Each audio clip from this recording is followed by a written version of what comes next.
Welcome everyone. Welcome back to the podcast. This is Fastlane Friday.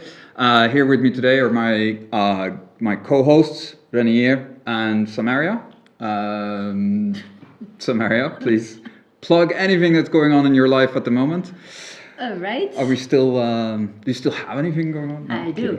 Actually, as you guys know, I'm a coach and I do a lot of personal development. And I'm very happy to share with you all that I'm starting a YouTube channel, also for a podcast with my mother, because she's also a coach. And we're going to talk about life, a lot of taboo topics, personal development. So that's what's happening. I'm really looking forward to it. It's mother-daughter coaching.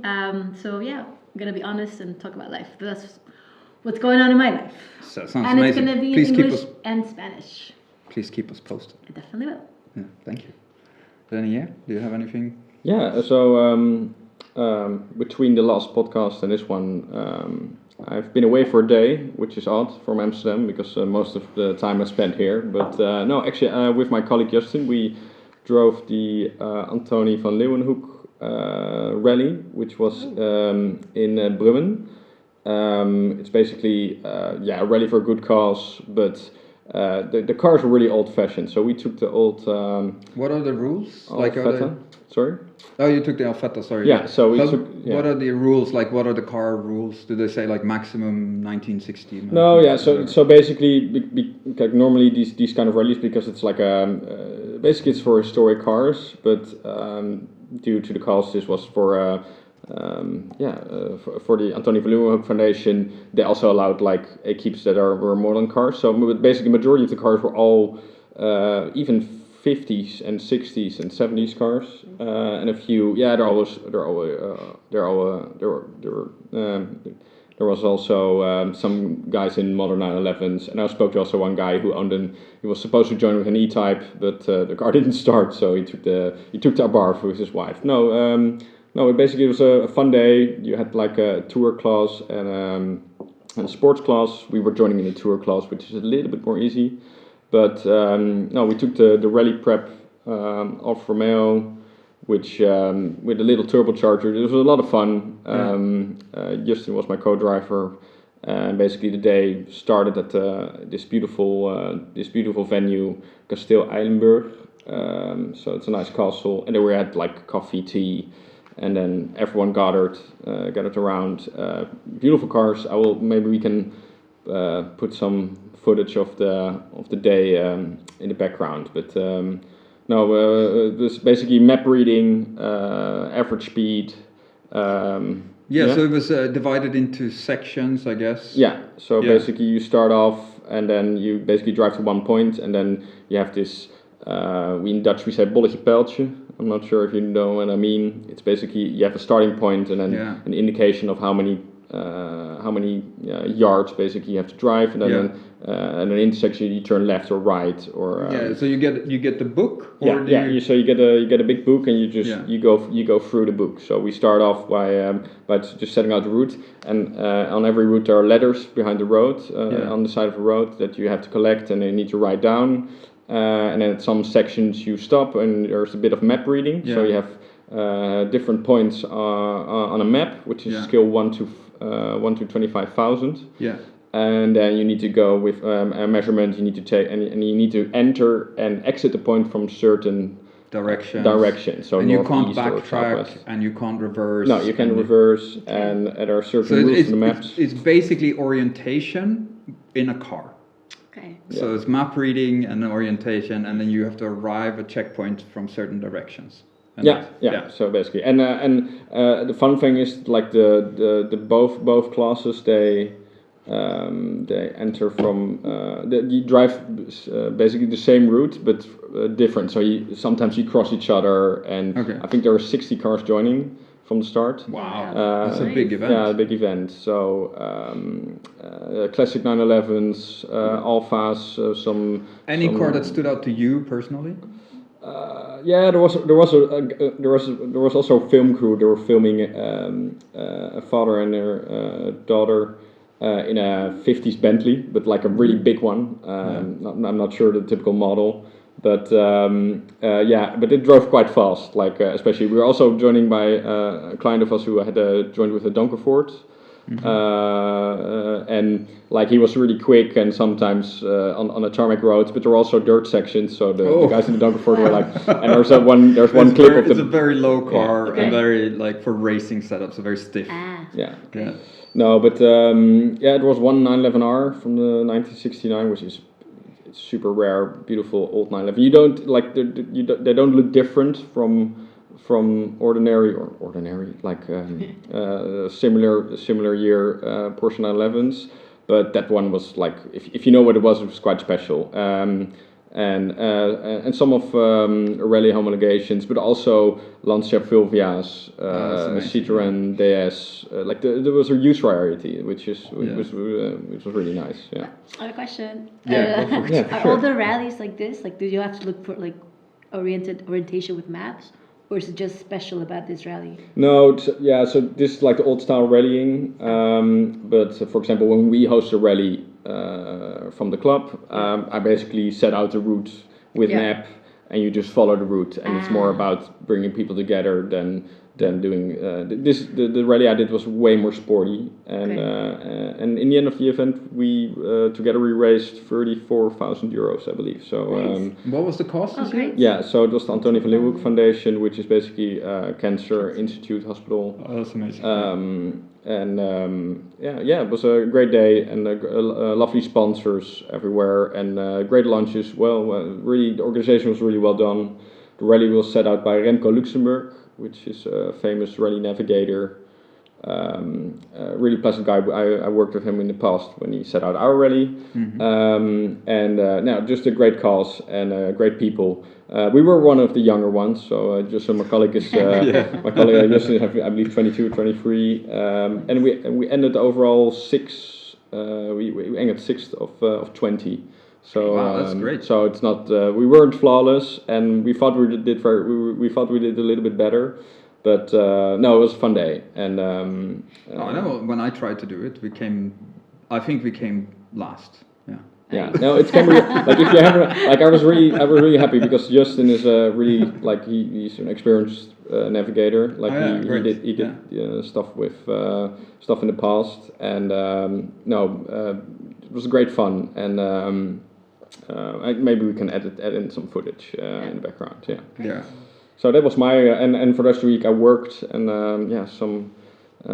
we're just planning to. It gives me inspiration for our own rallies to do even better, but we will see on that part. Yeah.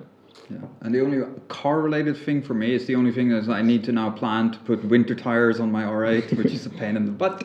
Yeah. Because I now also need to raise it up a little bit and like that. I need to raise the suspension to. Well, I can put, of course, fine, but it doesn't. If I actually end up in snow, then I need the ground clearance, right? But I think last year you sent me a picture from up north. Yeah. Well, the R8 was like covered in snow, which was hilarious. But but it was I went to Sweden for Easter that time, and normally in the south of Sweden it doesn't snow after Easter. Yeah. And so that's why I was like, oh, it's gonna be fine, whatever. And then it came almost half a meter of snow in 2 days. Whoa. Yeah, but it melted as this fast. car? Yeah. Oy. So I just didn't use the car during those 4 days when there was snow, and then I delayed my trip back home here to Amsterdam 1 day to let the snow melt so I could drive, right? But it was fine. It just, of course, the pictures look dramatic because there's tons of snow on the car. Like, where's your car? Because I wasn't using it because it was summer tires, right? Yeah. I laughed very hard because, but I also think it's a great thing that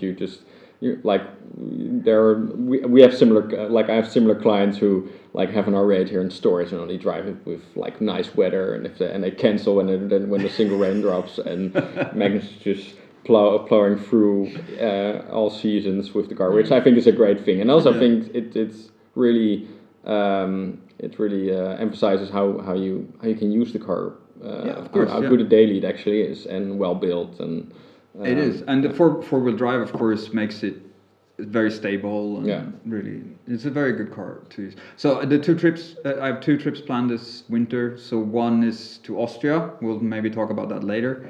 Nothing yet.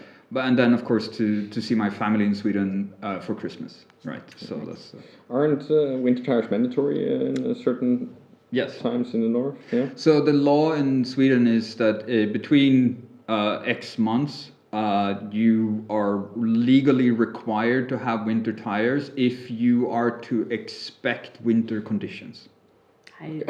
Quite vague, but it's fun. Yeah. So it literally Not like the means- Germans or the Swiss. They're like, yeah, you need to have the tire mark on your tire. Yeah, otherwise but you and get in then trouble. I know in Germany also certain regions they don't allow dub tires, and other regions they are by law you have to have dub tires because like you're driving in the Alps. Yeah. And it's Yeah. really dangerous if you don't. Yeah. Which makes sense. Like, Yeah. but did you ever felt uncomfortable like driving a raid in such conditions? No. Or does it just grips?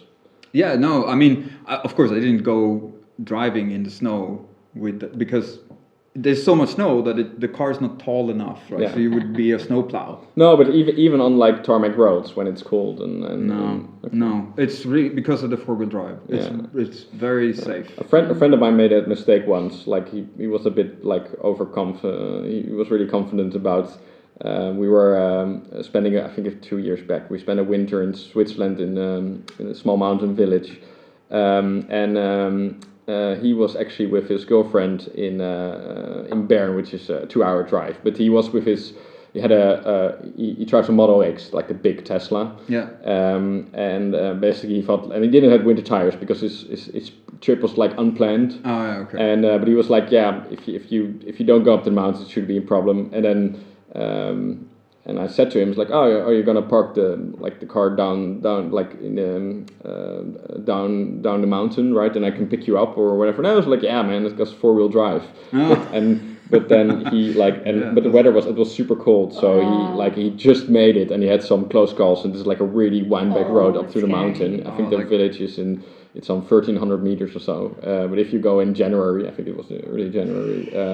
And he was shit scared because sometimes the car's very heavy. Yeah. Because the electric cars are very heavy, and he But that's the thing. That's a difference. There's such a huge difference. People maybe don't always realize that. Yeah. Like there's such a massive difference between a summer tire and a winter tire, Yeah. and a dub tire. What is a dub tire? So it's literally small spikes or dubs Okay, yeah, in the so, tire. yeah, So for ice. if you drive on ice Yeah. or snow, Yeah. it grips a lot better, Yeah. of course. But it's actually less grippy if it's on asphalt or whatever. Yeah. And it also tears up the asphalt or Yeah. concrete much more, right? You don't see much dub tires in No. Europe. But so I think here in the Netherlands they're not allowed. No. And in a lot of parts in Germany. But I mean, I grew up in Sweden. Yeah. We would You always have have to. proper dub tires. Yeah. Yeah. Like, and also before the global warming, basically, Yeah. before all the things started going a lot warmer, the winters were, a lot worse. so, yeah.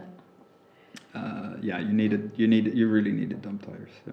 Well, I grew up in New York, and you have like a lot of snow, and I've driven also in storms, and I never used dub tires, but it's scary. Like Yeah. Have you guys taken a course, like a winter driving course? No. Well, you have to. So part of the license in Sweden is actually you have to go on what's called a slippery course. Oh yeah. So you have to feel how it is Yeah. to drive a corner and slide out and to spin the car and to you have to do like a reaction test also so it's literally like not to test the car but for you to experience how it is to avoid like a moose Yeah. running out of the forest. And there's like a big rubber moose that comes. No way. Rubber or like inflating. Or, No, actually. But if you hit it, like. Yeah, so it's not good to hit. No, okay. Still. That's the idea. Not to But hit do you, it. But do, it's- do you do the course in like prepared cars or do you? Yeah. So you do it in when I did it. This was a long time ago. It was late 90s. So it was I think it was Renault Megane. Front wheel drive. Yeah, so all the cars were front wheel drive. Okay. Yeah, but they were all prepared. So you get them at the place.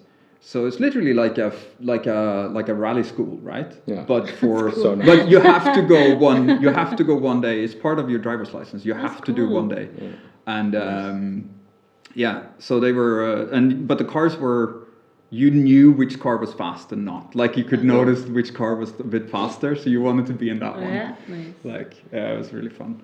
I remember when I had my driver's license, there was snow. Like all the guys would gather and would go to empty park, empty. That was like basically our training. It's not it's obligated in the Netherlands, but I did I did once time a course, and I also did a drifting course, which was a lot of fun. But also because I was with my friends and we were like the only ones, and it was not like the fancy ones, because I joined the fancy ones again, and you have like 2 hours of instruction, and then you have maybe 20 minutes in the car, which is a little bit disappointing. But no, I did another one with my friends. It was basically I think last winter it was, and we went all the way south to the Netherlands, big empty parking lots, prepared M3s. Lock differentials, and we M3s even. Yeah, no, not M3s. It was 3 series. free series. So I think 316s, and they had a 320, but basically, it was not fancy, but that's why then we learned the most. And actually, the instructor was quite happy because we were the only group, because we had a night session, so the big light on the empty parking lot. And we were the only group, and I was with my car friends, as I can say it, the guys I went to school with. Yeah. And so, and also everybody had a little bit of feel. So the instructor was like, normally he's like, they do like bachelor parties and stuff, and people basically they're not very good at it. But we like, he said in the end, it's like, normally I do this in 3 sessions, and now I did this with 4 hours with you guys. So, but it's crazy. You basically have I think 3 hours straight we had these cars in the ref limiter. On an empty parking, and one car broke mid-term, and then the guy was like, "Oh, don't bother," and he just pulled another one, let it warm up for 5 minutes, and then he said, "Here you go," and it's like, "Yeah, it doesn't need to warm up." It's like, no, they're scrap cars basically, and sometimes they change engines and whatever, but. It was a lot of fun. We did because they don't technically have to be road legal if it's no, they weren't road legal. We didn't need to wear helmets or anything. But did they have for any form of roll cage? Yeah, I think they just weld some stuff into it. And it was not like, and it was basically, and it was really fun because FIA approved, we were with the 6 of us, but they have 3 cars. So you're also when you're waiting on turns, because you don't go the same course at the same time, so you have to wait. But you're with your best friend in the passenger seat, and then it's also a lot of fun. And also, if you guys feel, and they just put pylons, but it was really good. I think that's a better way to learn it than any fancy, expensive drifting course. For sure. But there's a place in Germany I really want to visit. Maybe we're going to visit with the club once. I reached out to them actually. And they have also, it's more German basically, so they really focus on. Of course, they probably line you up with a Porsche as well. But better cars and better instructors, and the variety is very big. So they also do a high speed test, and it's not just a wet part of the track, because when we did it, it was just an empty parking lot. A big sprinkler, basically, and some big lights, and then every half an hour we did another course, which is So it's like so it's similar to what we have in Sweden as well. Basically, this was also for companies can rent it as well. Like I remember my mother worked for an insurance company, and that insurance company actually rented it out for like sessions for their staff members. So she actually went also to do it. It was really fun. But so my mom was drifting cars. That's why that's for the Scandinavians perfectly. Well, I'm now. I'm not a drift person. Like whatever. I'm not. I don't think I would be able to keep a drift. No, but it's also giving some car control. Like not new cars, they have very sophisticated traction. It's important to know. Like so, when you drive the car, if it steps out, what should you do? What happens? Like how should you? So it's just important to know that and understand like that is also not that dangerous. Like it's actually, as long as you don't go crazy. Is that what they did? Because like last week after Formula 1, I did watch the summary. Yeah. And then I forgot. I don't remember the names. So. It's fine. Yeah. But they were talking about how they were practicing, and because they practice in like rainy weather and stuff like this, they were able to use those techniques. Is that what how do you practice it's literally that, right? Yeah, that is practice. Because what was the talk was Max Verstappen was always out pounding laps in a kart when he was young to train that, and then now that translates into him being this incredible weather driver. Right? Yeah. And that's actually what I really liked. Sorry, it's like because of the mindset, right? That's for me, like coming from a personal development aspect, is whatever you train, you never know when you can use it. And when we talk about weather, like we cannot. Okay. Yeah, we can talk about it. I think if we speak from Formula One drivers, it's basically if you're young, you're training instincts basically. Yeah. And for us, it's just more getting more control, or try to get more control. Try to just understand what the car is doing, so you won't have an accident. In Max's, he just needs to drive the car as fast as possible, right? But even then, you have to understand like also the physics and what's happening with the car and the the feeling, because it's a lot about feeling. Yeah. And. Sorry, I have a little friend joining the podcast and I need some attention. Yeah. So, but speaking of Formula One, what a race to hop over to the topic. It's probably the best race that has ever. For me personally, I loved Max in 2016 in Brazil. Was outstanding.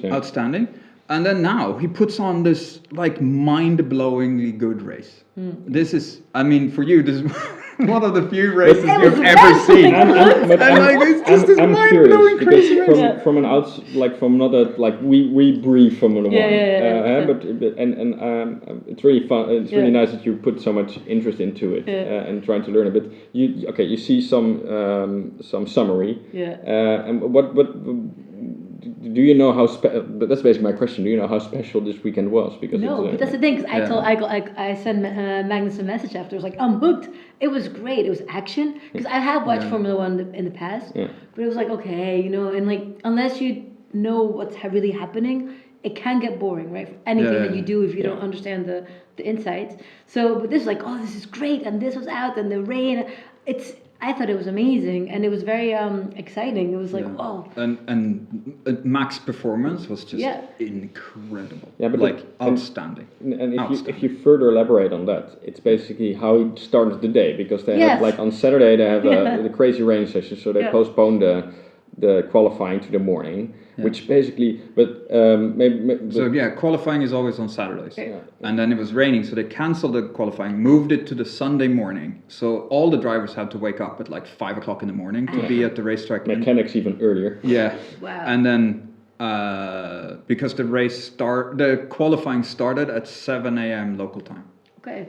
But also it puts the team on and the drivers on a lot of pressure, because if you bin the car, basically, if you total the car, the mechanics need to make sure the car is ready for the race, which is the same day, which put a lot of pressure on the teams. And I think they that's why Alex Albon never made it to the start. Basically, because they simply couldn't repair the car on time. That's not nice. But also, say it nicely. I really couldn't swear in this podcast, but it's quite shitty.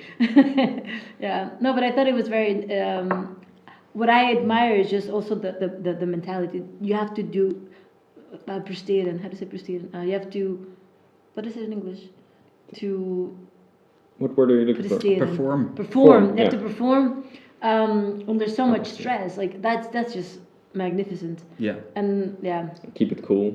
Yeah, but that's the thing. Like, and I was very. Actually went home and I looked at it. I was like, oh, this is great. I want to watch it every time it's on. No, but it's just being able to adapt, I guess, to the circumstances, right? And absolutely. And also to find that balance, because even when it's like icy or whatever, you don't want to put your brakes on because you're gonna slide. So knowing the mechanics of that, that requires a lot of skill and really the nuances, the very. It differentiates the drivers, basically. Yes. So what I love about this is it does put Max in that category of just incredibly greatest of all time drivers of Ayrton Senna, Lewis Hamilton, or Fernando Alonso, which are just to name a few, like Michael Schumacher, and this performance is worthy of being mentioned in the same breath of these. It goes straight into the books. This is his fourth title, so he's going to equal a lot of drivers for this, and he's going to be one of the greatest of the sport. Sebastian Vettel. But did they have 4 or 5? 5, right? 4. I'm not sure. 10, 11, 12, 13.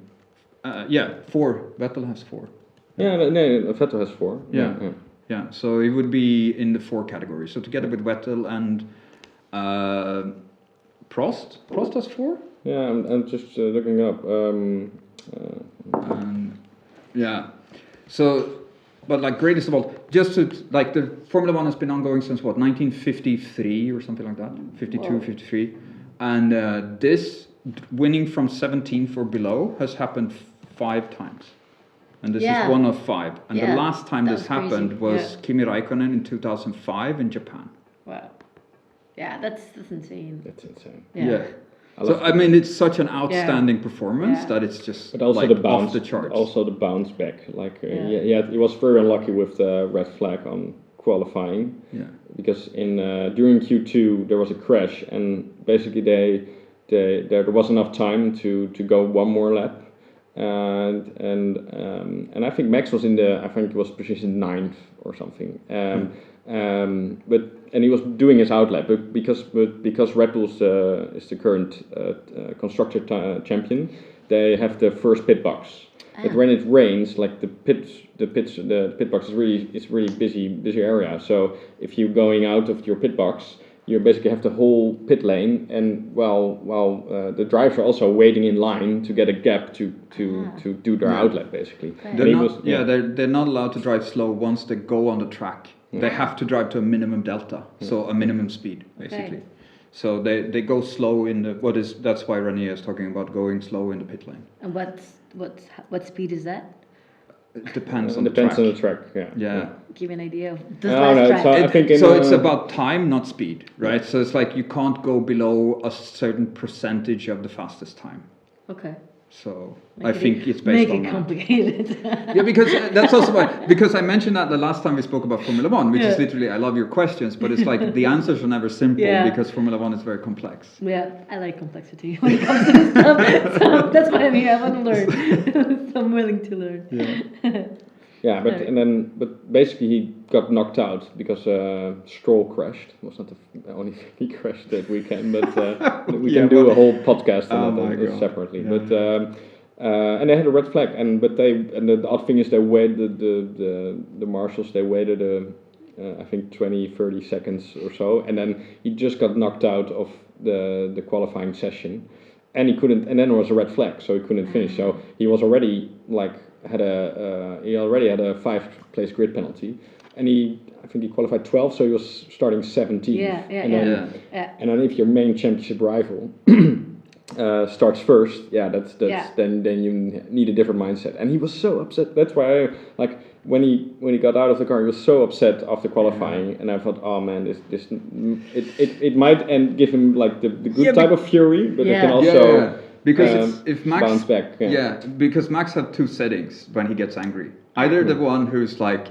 so zoned in and just performs like on a completely crazy level, or the really angry Max who just drives into people. Yeah, destructive. And thank you for clarifying, because I didn't understand why he started 17. It's like, I thought he was better than this. So he is. For sure. He was really unlucky with the red flag, and he had a 5-place grid penalty.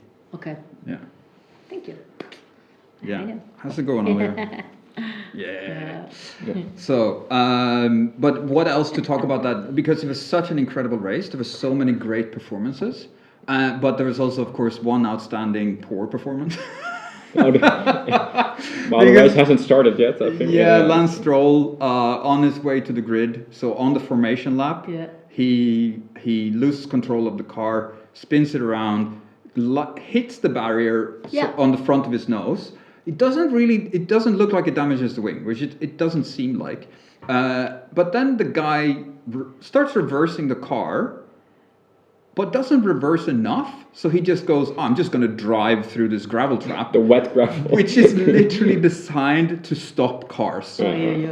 Yeah, and he just drives into the gravel trap, beaches the car, and doesn't even start the race. Like, what a clown. What was very interesting was actually I seen a clip of Stroll exiting the pits like before the race, like the outlap when they get to the grid. Yeah. And basically his race engineer gave him every instruction. Okay, this corner, this gear, warm up this tire, like telling me everything to do, this setting.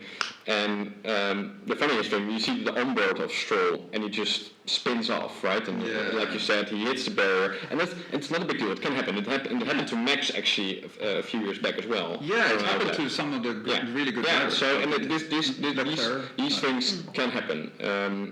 But the way he picks it up, like also his engineer just keeps talking, and he just stops when the engineer realizes he crashed, and he just say he crashed, and it's like and he's like, and the engineer's like trying to calm down, like just back out. I think the wind looks fine. Just reversed onto the track, and that's the only thing he didn't do. Yeah, no. But also but he's also not allowed to reverse onto the track itself. No, so he can reverse close to it, and then he has to. If he goes onto the track, he has to move forward. Yeah. He's not allowed to go against traffic. Makes sense. Yeah, but imagine like crashing your car in qualifying. That's why Max didn't make it to Q3. So the whole team had to rebuild the car basically because he crashed big time. Wow. And then they already were overworked that weekend because it's a really big effort for a team like that. And then Of course. And then they had the car ready for the race. And like you mentioned, Stroll, They did Alex an Albon, incredible job. incredible job by the mechanics. And then crashing it now while like and on like if you crash and something breaks it, okay, that can happen. But if you just drive into this sandbox, it's just I felt so bad for that team. Yeah. But Did they ask him like why did he do it? Was it like an interview I think afterwards? they're not really into the position to. No, because it's also like so. Lance Stroll is also the son of Lawrence Stroll, who is a very wealthy billionaire. And he's the owner of Aston Martin, not only the Formula One team, but also the car manufacturer. Okay. And I respect him a lot. he is an incredible businessman. Yeah, he's Incredible. Yeah. But like his son is, I mean, that's the thing. Lance Stroll is admittedly probably was at some point good enough to be on the grid because he's come third in Baku. Baku, yeah. And so I legitimately think that he's good enough to be a Formula One driver, or was at some point good enough to be a Formula One driver. I just don't know that he is now. Yeah, but I think there are many other people worthy of being in this top 20 of best drivers that are walking this earth, and for sure he's like his dad helped him in his career, which I think is also a romantic thing to do, right? Of course, as a father, and he's also not a father with limited means. No. Like he has unlimited amount of money. Like he's.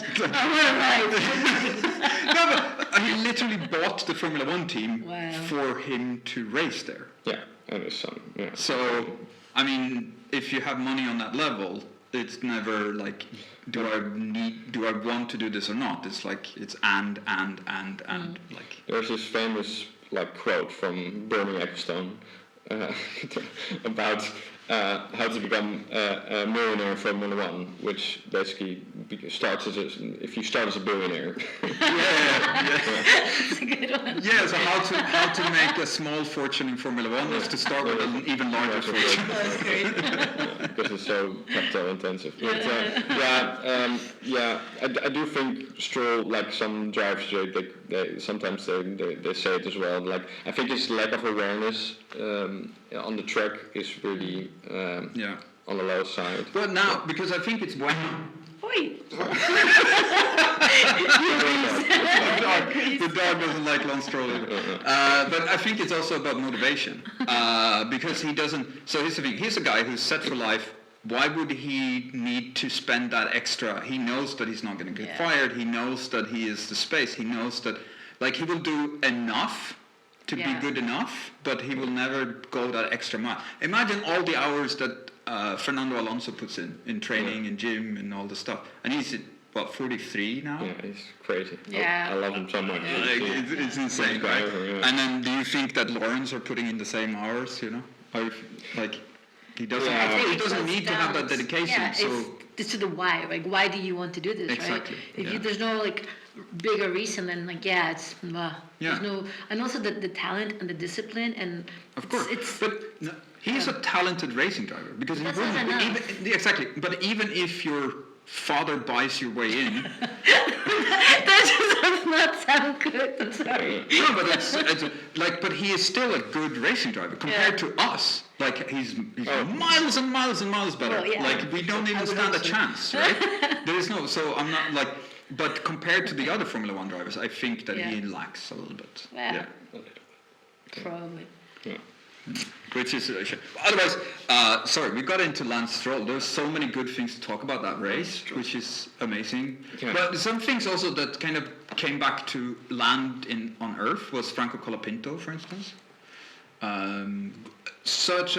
What a breath of fresh air this guy is in Formula One in general, because it also all the South American fans became like Argentinian fans go nuts over Argentinian people in general. Like they showed up in droves to these races, and you hear everyone chanting Colapinto and all this stuff. Like it's so cool to see. It's amazing. I love it.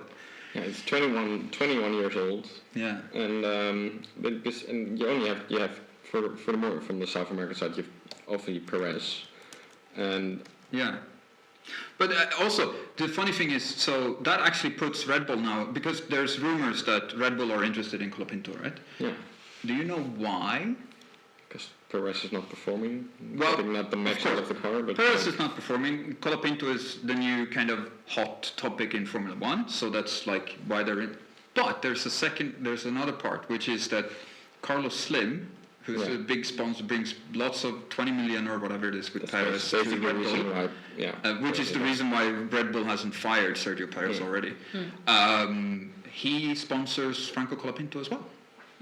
So if Red Bull gets him in the seat, then Carlos Slim might change the sponsorship from Sergio Perez to Colapinto, so they can keep the money.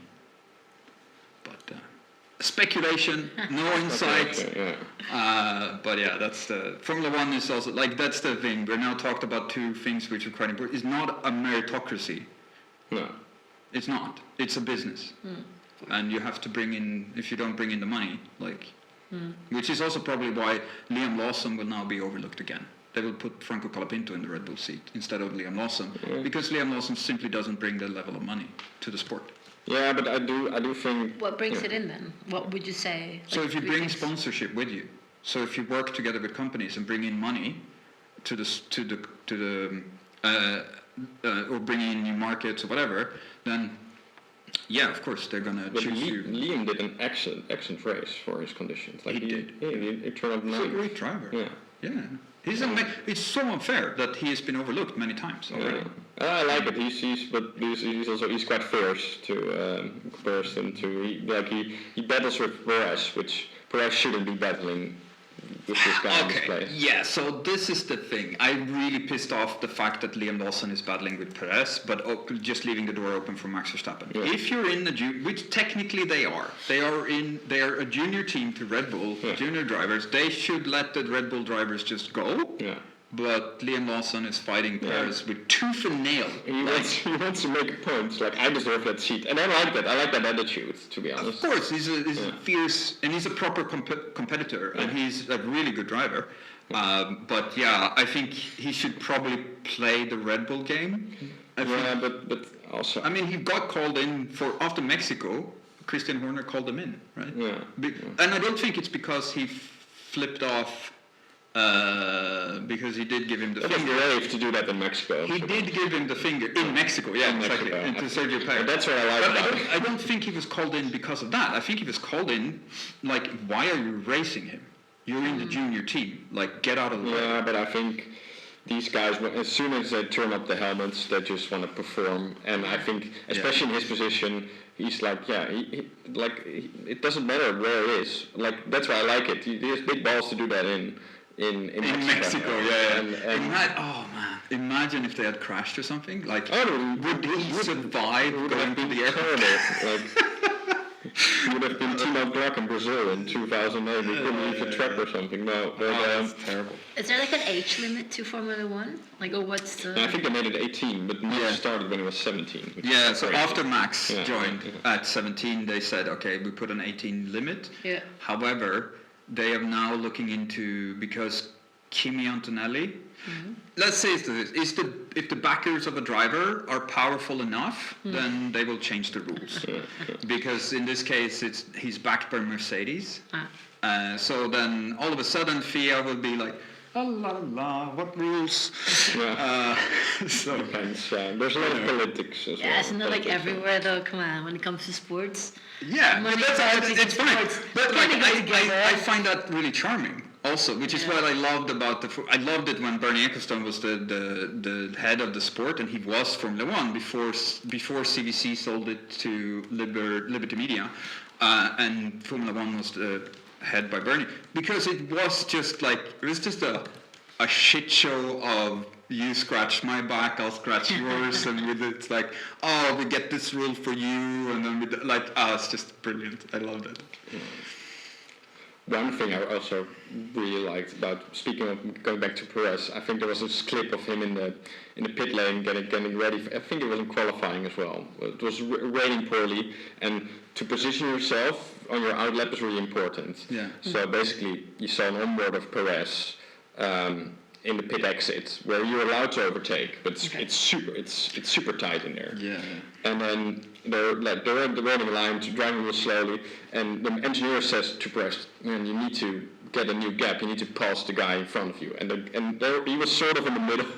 I know what you're talking about. I don't know who was in front. The clip is insane. Maybe you can pull it up or squeeze it in there. But the clip is insane, and it's basically telling Perez like, "Yeah, sorry, man, I can't pass. They're making it too difficult." And then the moment he said, you see Verstappen just over the grass, like passing, everyone gets out of his way. It's like you are not going to be the person who it's a different mentality as well. Yeah. It's literally like Max Verstappen is like, he just honks the horn and like, here I come, and just goes straight past, right? Yeah.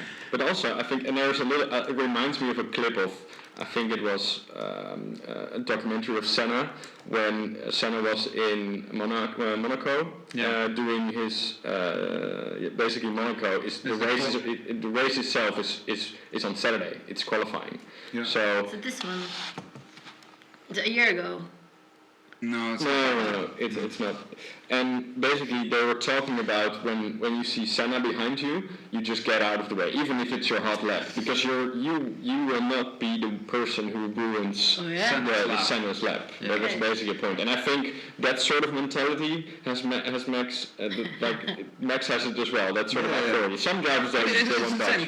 But it was also during the dominant era of Lewis. People would move out of the way for Lewis. In the dominant era of Schumacher, they would move out of Schumacher's way. They would not want to be in Vettel's way when he was winning, because they don't want to. If you're driving, you know that you're in a slower car. Yeah. You don't want to mess up the race for the guy. Yeah, of course. But of course, they race them in the race, but you don't want to be messing up the stuff. So it was funny actually. When was who was it that took Verstappen out? That he was unlapping himself? Was it Ocon? Yeah, Ocon took out Verstappen. Yeah, he was unlapping himself. He was a lap down. Oh yeah? Yeah, so he was overtaking when it wasn't for precision, just to kind of get back on the same lap and he hit Verstappen and just took them both out. It was that in Interlagos as well. Yeah, it was in Brazil as well. And it's also, Max did a crazy race. I remember that as well. 2018, so back in the Mercedes dominance still. Yeah. But that's the great thing about Interlagos. Basically, or any track. If the weather, if it gets wet, it's really like you can have the best car, like in this case McLaren, but it won't guarantee that you will perform. There are some tracks that always that they can bring out like proper banger races, like really banger races. Yeah. What's funny was also because the Mexico race was a really good race, but normally the races in Mexico are not very good. No, because you can't really overtake. It usually becomes like a bit of a procession. It's quite boring races. Why? Yeah, because if you can't overtake. Yeah. So these cars not overtake. Yeah, so the cars are so dependent on air going on top of the wings. Pollution? Sorry. I just think Mexico, I think pollution, but It's also quite high up. So the altitude is high. Yeah. So Mexico City? Yeah, the altitude is high. They're like 2,000 meters, something. So the air is thinner, which means that you can run like the high downforce setting, but the cars still go as fast as when they run the low downforce setting at Monza. Okay. So, but because of that, they're really dependent on the air that comes onto the wings. So when you come up behind, they have what's referred to as dirty air on the car behind because it's been already hit the wings on the car in front, so the air is like turbulent. Yeah. And then they hit the wing of the next car, and then it doesn't give the same effect. Right. Yeah. So it's just like, it's quite difficult to overtake then. Like you can't follow.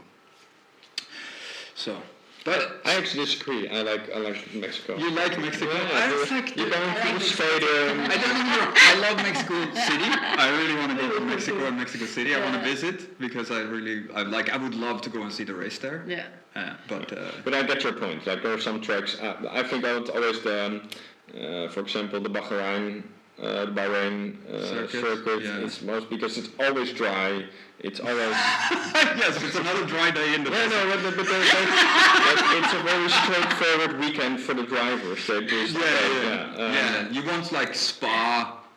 Or Monza also is. I like Monza even though it's a low downforce circuit. No, but also so basically when a circuit has much elevation, if you look at Austria, Interlagos, Spa, that's most of the time these are interesting races, and if the weather is if the weather is uncertain, that makes it even more spectacular as a. So I think one last thing to say about this topic, unless you have more questions, Sammy, which is actually I really like the races in the Netherlands at Zandvoort have actually been really good because of weather.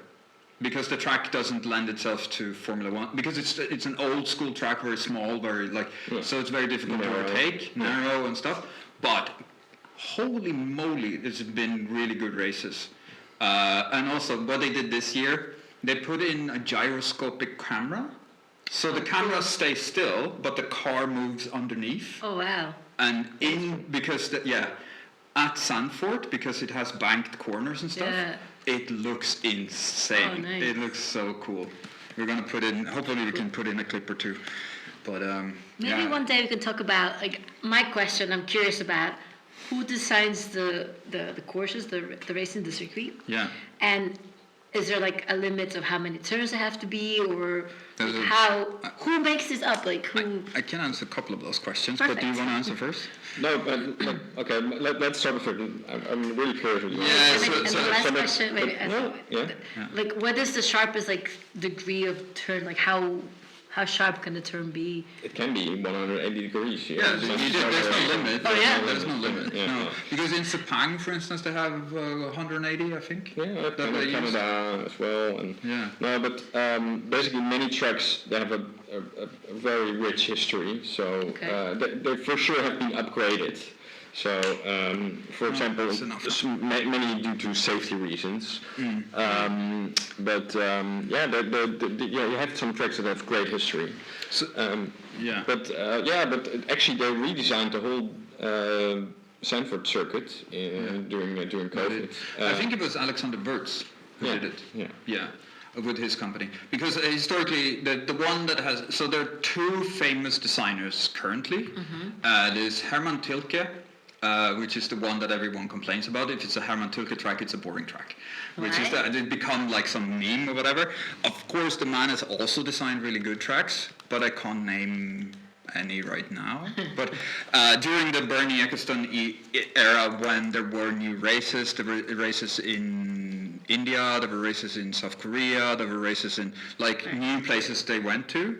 Then Herman Tilke was the guy who designed the track, and they were usually not that great. And then nowadays you also have a former Formula One driver and the head of the Drivers Association, which is Alexander Wirtz, and he has a company also that does it. Very talented man. I highly recommend, by the way. He has behind the what's it called?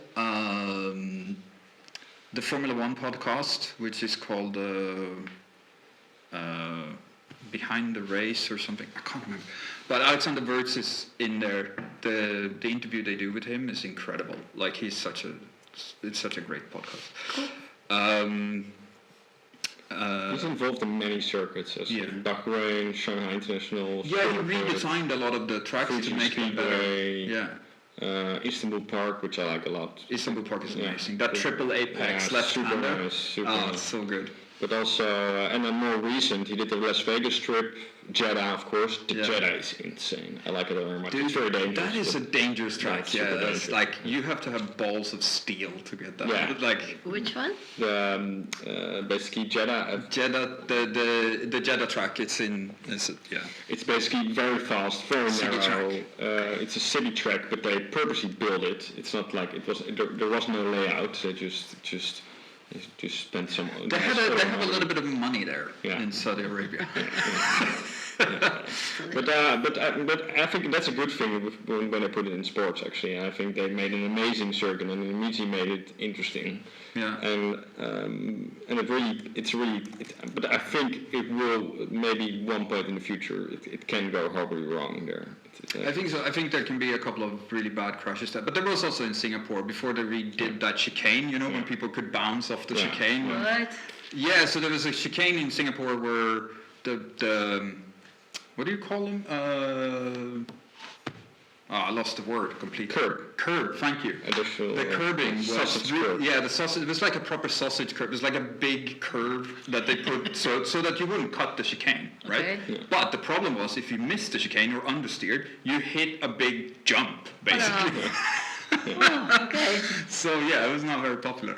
And I think was it Massa that had a pretty big crash there? I think. Yeah, multiple drivers Yeah. went on wrong. But also you had the big you also had the big scam there with Renault. Oh yeah, in 2009 when 2009, yeah. Nelson Piquet Jr. Nelson Piquet Jr., which is the brother-in-law from Which is- Verstappen. Yeah, which is one of my favorite characters in the sport. I like ever. this, all this gossip. Yeah, but that's So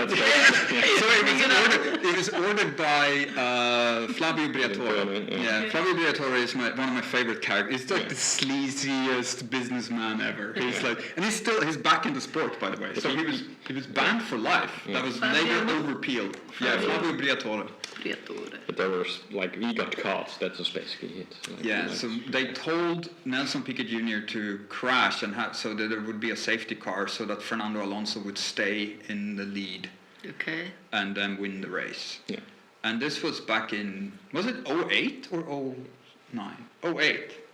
Which was the year when Massa almost won? Both years, right? Well, 09 was Button. Button, yeah, but No, it 08, was 09, yeah, so 09 was when he had his accident in Hungary. Crashgate it was called. Yeah, Crashgate. So it was 08, I think. Crashgate was in Crash gate, all these words. 2008, 28th Yeah. of September, Yeah, lap yeah. 15. Yeah. So so that's why also Felipe Massa is suing FIA now. Yeah, because Because he would have had more points because what they did was even though this race was basically they found out that Renault was cheating, they still let all the points stay. Ah. for Alonso. Okay. Yeah, so for Alonso, which means that Felipe Massa don't have enough points to win the championship. Because Nelson Piquet was also the Wait, this junior. happened in 2008. Yeah. And he's getting sued now? Or when? So now it's kind Huh? of come out that all these things, but that the FIA knew what was happening and everything else came out because it came out. Nelson Piquet Jr. was the one who kind of said that the fault was happening, but like a year later or something. Because he But won FIA an already additional knew. contract and they already knew and then Yeah. he just went to the press and then but he got he was never allowed to race again in Formula 1 after he Really? yeah. Nelson Piquet Jr. Yeah. So, But his daughter. This is also here's another. If you want to know another gossip thing, this is also part of why you love Formula 1, right?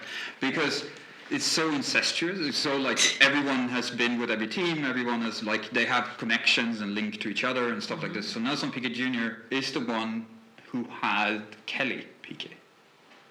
No, that's his father. Father. They are siblings or Yeah. something, cousins or siblings. And so Kelly Piquet is Max Verstappen's girlfriend. Wife, no? No, They're they're not married. married yet, I think. No? No, Thought they were they're not married. married. They live together, but I don't think they're married. Okay. Yet, I should say, because they seem to be a really happy couple, actually. And but yeah, she was before Max. She was with the Russian Formula One driver, Daniel Kvyat, and they have a daughter, which is the daughter of Kelly Piquet, right? So that Max you see runs in his stream sometimes. She's lovely. Yeah. They seem to have a really good relationship. So Mac basically took his car and his girlfriend. And his daughter, which is really bad. Yeah, which is it's quite well, it's like if you think about it that way. Of course, we have zero insight, and so I'm pretty hopefully they have a good relationship somehow, and it's all good. But it's just this how the sport is. That also emphasizes that Max don't give a. No, he doesn't care. He doesn't care about anything or whoever said about something, and I think that's the mentality you need. I think that's why he's also a great racing driver. Of course, and it's also somehow this very. I kind of like that is a Dutch mentality also, which is I think that's a little bit of a Dutch thing, where they are like, I don't care what anyone says, I can just do whatever. Which is that's also a Dutch thing, I think. But isn't it like kind of normal whatever world you're in, whether it be cars or other kind of sports, you associate people that are around you. So I mean, if there's Kelly, I don't know her last name, she's around, then it kind of makes sense, right? It's the same way that But it's also but I don't think it was personal, right? It just of course we don't know, but it's what is also easy can see is people who are very successful or people are very good at what they do attract also it's very attractive to be very good at what you do, right? Yeah, 100%. So I get it. It's the same way. I mean, look at James Hunt, right? So driver in the 70s, he was like the playboy of playboys within Formula One. Okay. And he was when he left. I love this. This is one of the greatest stories ever. So when he left Formula One, and they recruited him to BBC to be Murray Walker's co-presenter, and the first race he did was the Monaco Grand Prix, and he showed up in jeans and t-shirt, bare feet, with 2 bottles of rosé. Nice. I did really show a lot of already. Finished 2 bottles of rosé during the race. While commentating. What? Yeah, while commentating on the race, together with Murray Walker, the legendary. I like him even more now. Yeah. It's such a. There's a great movie. You definitely seen it, but there's a movie Rush. I think from 2012 or something. It's basically the story of. The rivalry of Niki Lauda and James Hunt. It's a great movie. Okay, right. It's on Netflix, I believe. It's amazing. It's amazing. Great. It also shows Niki Lauda was such an incredible man, an incredible racer. Perfect. He's probably now one of the people I miss the most in the paddock. Yeah, for sure. Because he passed away, and I really miss 45 years old, James Hunt, eh? No, James Hunt passed away a long time ago. James Hunt lived a little bit too nice. But he passed when he was 45 years old. He was alcoholic, I would say, and he died eventually. It caught up to him. Yeah, a heart attack, I think. Heart attack, Yeah, but but he lived every day of his life, I think. I think he Wait, genuinely you're lived his life. I'm not sure you really. No, but he lived his life to the max. He really, such a playboy. And he's the thing that if you think about that legendary Formula One driver, playboy, blah blah blah, that James Hunt is that a rock star. Yeah, he's the guy that you would think about. All right. Yeah. James Hunt, I'll remember now. Yeah, it's such a good guy. So anyway, we are now already an hour deep. So I think for this week, I think we're kind of hit where we wanted to hit. Too much from the one, but a little bit. We went a little bit overboard, but thank you so much, guys, for this week. So thank you everyone for watching. Please like and subscribe below. Comment, share with your friends. Do anything to help us out. It's greatly appreciated. We really, really want it. Feedback and topics. Also, if you would like to let us pick a topic or dive into something, let us know. Yeah. More or less dog. It's also good. Maybe I'll bring my dog next time. No, it's all good. Yeah. But thank you so much. We really appreciate you. Stay tuned for plenty of more videos to come. Yes.